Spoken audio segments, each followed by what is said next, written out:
welcome everyone to another video. Today we're gonna go over the classes for the War of the Last Snows, what I recommend, how the pathings I will take, which one I'm gonna pick, and which ones I recommend depending on the types of player. If you hear some background noise, or maybe I have to swap in the middle of the videos, because in my Cavalry account we literally just pushed this spire, we managed to take it. Really nice fight by NLP, to be honest, really good. I'm up 1.5 mil merits in like 2-3 hours.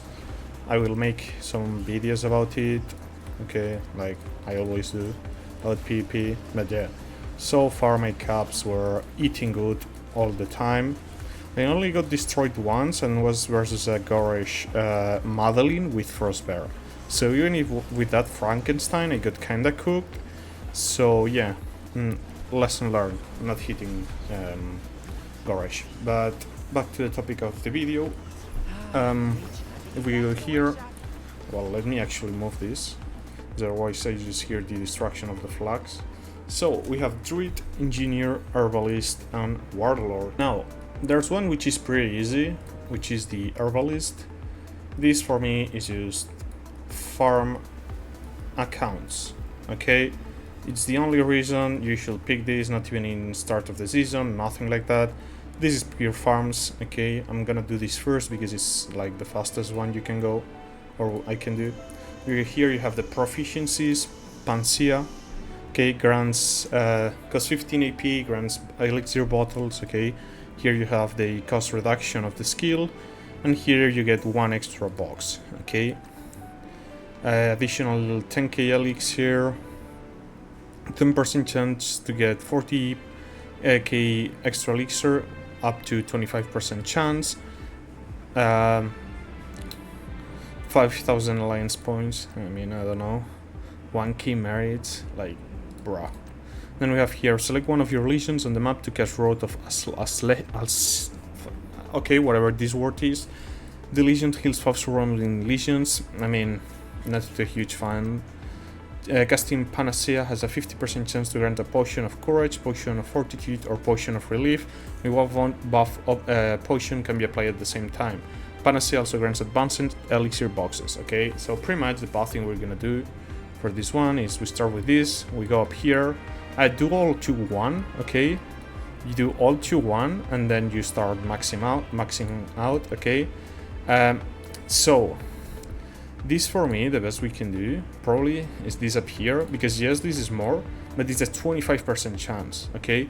So you need to think this is about, like, you have 1 in 4 odds of getting this to trigger. Oh my god, bro, I cannot speak today. Statistically speaking, it should be the same, because 4 times this is 40k elixir. Okay, so if you want the safe bet, you go with this one.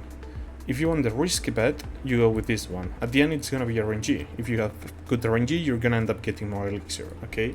Then of course with the Cambrosia, and then for the final ones, to be honest, because this is mainly used for farm accounts, buff increase, buff duration. I mean, it doesn't really matter, you can go with whatever. I'd say probably buff duration increase, because 3% extra damage to melee troops, for example, that Ambrosia has is nice, but being able to sustain it longer, like a 3% increase over like a 2-minute span versus having like 2 more minutes or 3 more minutes of like 10% extra damage, for me is better, so I'm gonna go with that one. I wouldn't really bother with this route to here. Like, these two are horrible, to be honest. Like, the only way, honestly, maybe, because this is for farm accounts, if your alliance is missing alliance points to upgrade like buildings or to do anything, maybe you can go with this. Otherwise, just always this one for your farms. Safe route, take increased duration. RNG based route, take duration increase. This for Herbalist is pretty simple, okay? And now we're gonna move into the more tricky one, which is the one I'm gonna go with first. So I'm literally gonna activate it now, which is this one. Why do I choose Engineer? So in my QVKM T4, I want to see the turrets, I want to try them out. Like, almost everyone is skipping this one. Fair enough. Like, if you're a full T5 player with 5 T5 marches, yeah, you're probably better off just going with Warlord, okay? But in my case, as I'm not, and as I run infantry, I want to see if this can boost me a bit my merit gain. I want to see if it's useful. I want to see if it has actual impact on the battlefield to have those turrets, because if it does, then you can have several weaker people or weaker accounts with this stuff to compensate and like increase your numbers. Because at the end, like, let's say you're in a 20 versus 30, but maybe these turrets are actually good. You deploy 10 turrets and now it's a 30 versus 30. Of course they will have other buffs, but at least you're equal in numbers. So I just want to give a shot to the turrets, to be honest. So I'm gonna unlock this, okay? So pretty much what this does is select one of your legions, no map to cast quick turret on them. When a sentry turret within range of the selected legion, okay? Sentry turret automatically will within 30 seconds, but their shields degenerate over time, lasting up to 5 minutes. You can build up to 3 sentry turrets at the same time. So each single player can have 3 turrets. You can make a massive spam for defensive positions, or even if you're fighting like on a choke point, you can put those turrets on your side of the choke point, because there's always like movement, you know, like maybe you push and suddenly you get pushed, maybe you push and suddenly you get pushed. So when you're the one getting pushed, those sentry turrets will help you stabilize the front line, okay?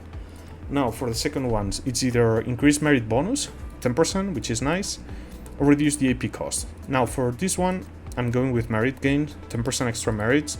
Bear in mind, this is free merits. I'm not losing troops, I'm not losing anything, I'm gaining these extra merits as apart from my regular marches, which I think this is a bit overlooked by people, okay? Now, this is not worth it, to be honest, so for that simple reason, I'm going with this one, okay? The pathing you want to take for the sentry route is north, like up, it's this one, okay? So you want to take this, 10% merit increase. Here I'm gonna go with the mage one. Why? So this what this does is sentry turrets deal 10% more damage each time they attack the same target, up to a maximum of 50%, okay? You can go up to 150% extra damage. The issue is how likely it is, like maybe for infantry, like targeting infantry it works, but I feel this is better overall, which is sentry turrets deal magic damage to the target and tuner by legions when attacking, okay? So pretty much you're adding AoE damage to your sentry turret, which for me is the better value. So I'm gonna do this, unlock, and I'm gonna unlock this. Confirm. Okay, now of course I'm gonna go with this, because there's no other option, to be honest. Increase sentry turret attack speed by 100% for 1 minute, up to 2 minutes, cooldown 10 minutes, so I think this is huge, to be honest. And then lastly we have either increase the range by 3, up to 5, or increase sentry turret base attack by 20%. Now, what do I choose here? I don't know. What I need to do now is place a sentry turret and check the range, okay?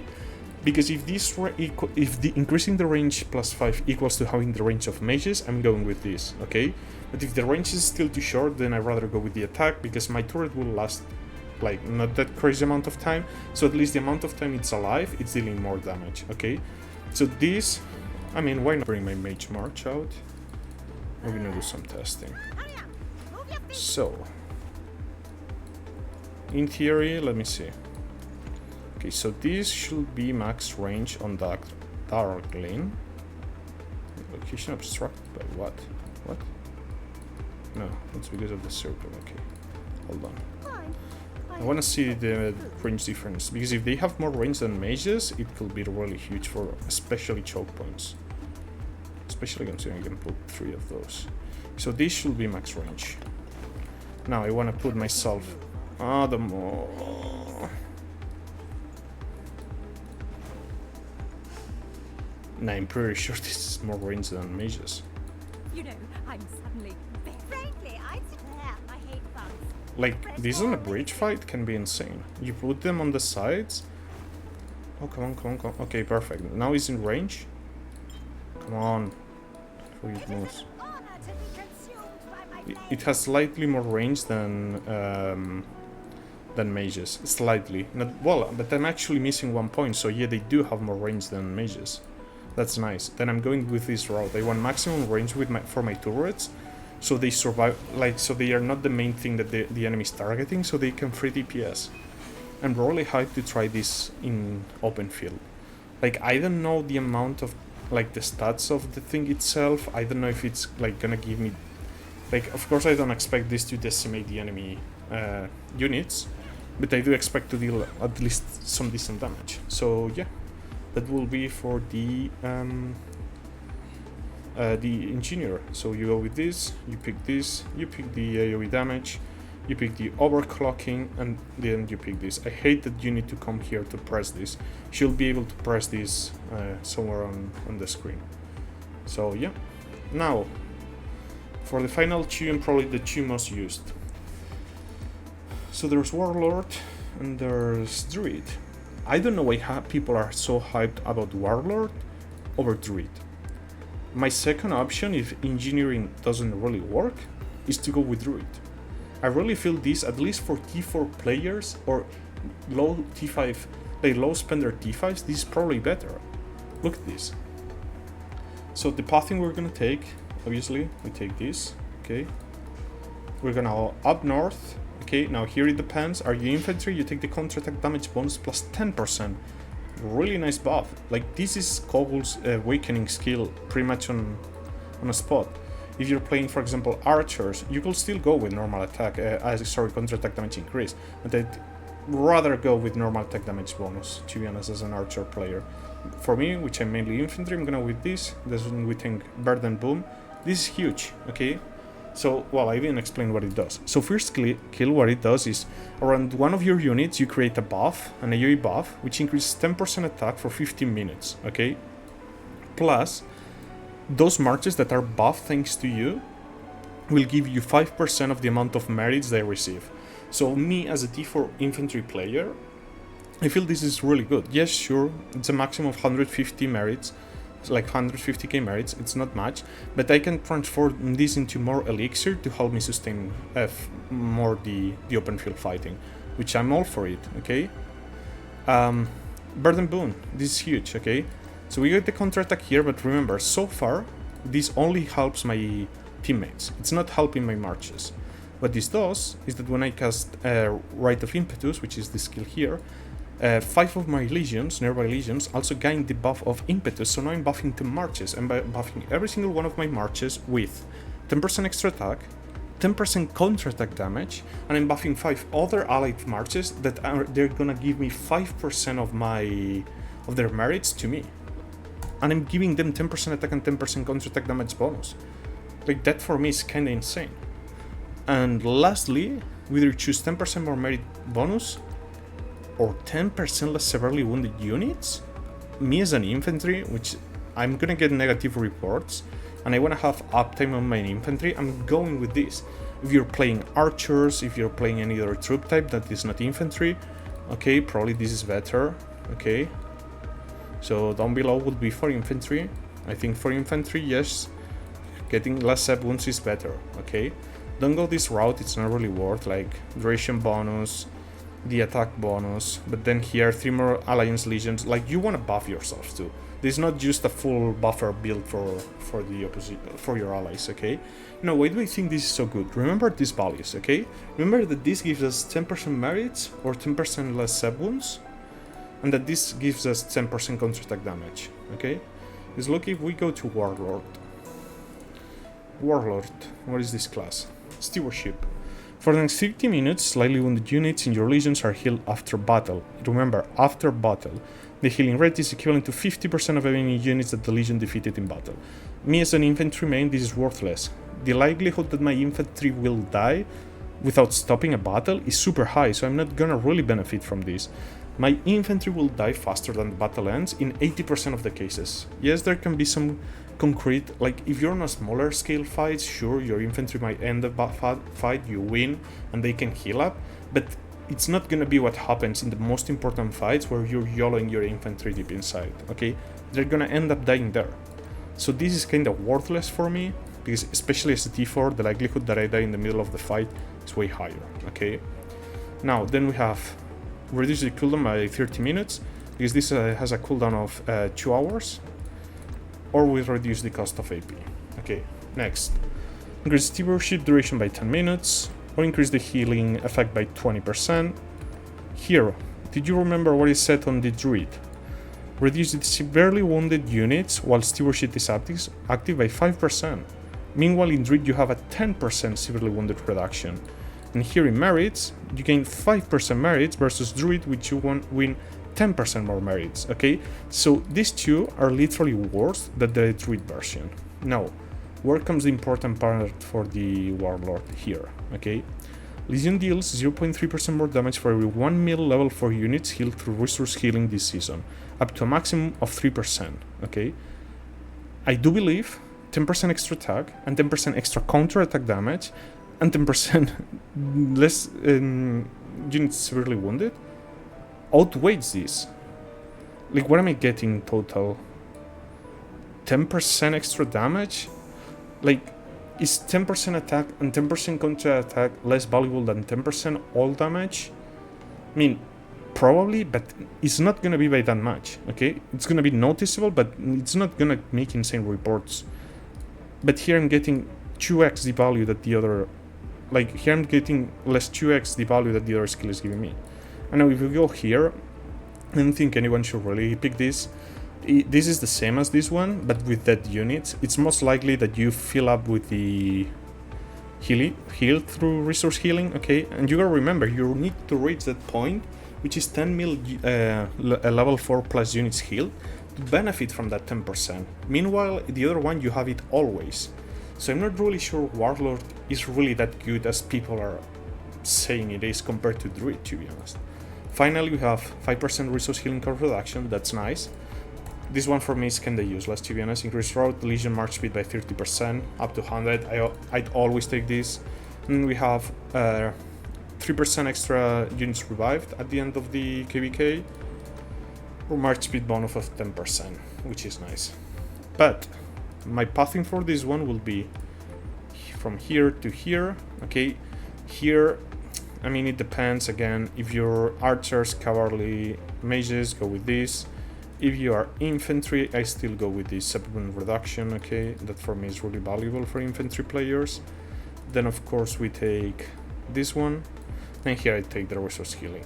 Now, I could do a pathing here, okay? My pathing here will be this, I don't really care about 10% extra heal, this. And then you take this until the end of season, which you reset this to pick the increase, but most people want to go with this one because it's way more achievable to resource heal 10 mil troops than to have like 10 mil dead troops. No, well, of course it's not 10 mil troops, but like how much would it be? 3 mil dead troops in a KVK, okay? Like, that's just Kraken territory, it's just insane. And just bear in mind, this is a skill that needs to be scaled off. So I'm pretty sure people that pick Druid at the start of the KVK will have way better performance than people that pick Warlord. Maybe in Zone 5, if you got like 10 mil units healed, then you start outperforming Druid. But I'm gonna be honest, I think for most people, Druid is just better. Like, again, 10% attack, okay? And you're buffing your allies. Like, the other one is just buffing your individual performance. If everyone in you, like, people are fighting in Brings of War for 3% extra damage, here you can have 10% attack on all your marches. If everyone, for example, goes for Druid, you have 10% extra counter attack damage or 10% more normal attack damage bonus, and then you can reduce your severely wounded units. I gotta say, for me, Druid is just better. It's my opinion. Okay, I feel people are just too focused on the all damage buff, which sure is it's strong, but you need to get to the point where it's strong first, which is the 10%, and then even when it gets there, like, if this was 50%, 15%, then I'd say maybe it's worth the grind, but it's literally worse than the other one. So, I mean, 30 minutes, it's how long it lasts. I think it's 2x the duration of this one. But then again, like, 40 minutes cooldown, reduced to 25 minutes cooldown, versus the other one, which is 2 hours. Like, I don't know, I feel Druid is just superior, to be honest. In most cases. Like, probably if you do like 5 versus 5 marches of full Druid versus full Warlord with all the damage buff stack, maybe the Warlord wins, but I don't know. I just feel Druid is just better overall. I'm really hyped to try Engineer. I really want to give it a shot. If I see it's too complicated or doesn't really work, I'm swapping to Druid. That's my plan. So yeah, catch you in the next one.